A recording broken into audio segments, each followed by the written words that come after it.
बिस्मिल्लाहिर्रहमानिर्रहीम। मैं Mohammad Naeem market analyst Zafar securities private limited से, और आज के हम अपने न्यूज़ बुलेटिन के इस प्रोग्राम में मुखातिब में आपसे बात करेंगे पोस्ट बजट क्या मार्केट की तवक्कुआत हैं सरमायाकारों की, और ओवरऑल बजट की जो हमारी तवक्कुआत थी वो आया कि उन उम्मीदों पर पूरा उतरा कि नहीं। जैसा कि हम बजट से पहले काफ़ी सारा इस पर बात कर रहे थे, बजट की प्रिपरेशंस पर, तैयारियों पर, और क्या इंसेंटिव्स या इंसेंटिव्स नहीं लेकर आ रही गवर्नमेंट अगले माली साल के लिए। तो हमारी जो तवक्कुआत थी बिल्कुल उसके बराबर में गवर्नमेंट ने रिएक्ट किया। प्रो ग्रोथ ये बजट रहा, ग्रोथ रेट को बढ़ाने पर बहुत ज़्यादा फोकस किया इस बार पहले दो बजट की निस्बत पाकिस्तान तहरीक इंसाफ की गवर्नमेंट ने। तो इस वक्त मार्केट आज पहला दिन ट्रेडिंग सेशन रहा और मार्केट ने काफ़ी खुशी का इजहार किया। तकरीबन ये खुशी का इजहार आज 662 पॉइंट्स की गैप अप ओपनिंग के साथ हमें ज़ाहिर हुआ। इंडेक्स ने इतनी opening gap up the 662 points की।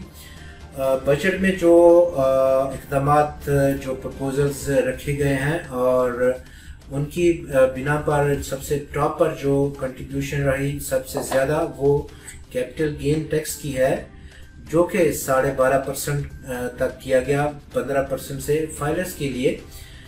उसके साथ साथ विद होल्डिंग टैक्स मार्जिन फ्राइसिंग पर जो कि national cleaning company of Pakistan काटती है उसको भी स्लैश किया गया।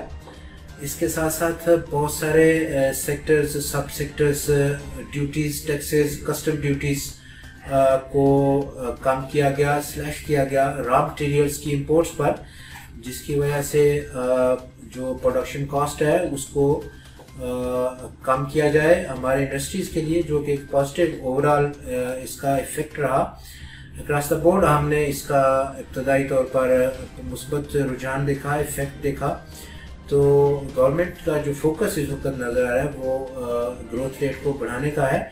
इसके साथ साथ पब्लिक सेक्टर डेवलपमेंट प्रोग्राम में भी एलोकेशन को बढ़ाया गया है, जिसकी बिना पर हम मुख्तलिफ सेक्टर्स को मार्केट का इसका काफ़ी मुस्बत असर देखने को मिला है। जबकि नया पाकिस्तान हाउसिंग स्कीम की एलोकेशन में भी 34 अरब एलोकेट किया गया है, जो कि एक काफ़ी मुस्बत है हमारे जो सेक्टर्स हैं मार्केट के, जिस तरह से सीमेंट सेक्टर, स्टील सेक्टर, और उसके साथ साथ दूसरे सेक्टर्स में auto, power, fast moving consumer goods. जबकि बैंक्स के में भी बैंकिंग ट्रांजैक्शन पर विद होल्डिंग टैक्स को ख़त्म किया गया है, उसमें भी एक पॉजिटिव फैक्टर है। जिन एरियाज़ पर डेवलपमेंट नहीं हो पाई इस बजट में, वो एरियाज़ इस वक्त जो हम आइडेंटिफाई किए हैं, सबसे पहले कोई चेंज नहीं रही।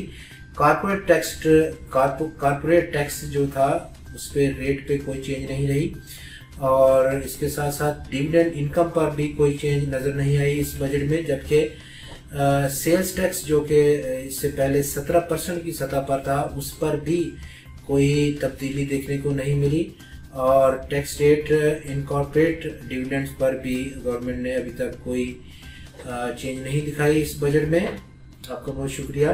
खुदा हाफिज़।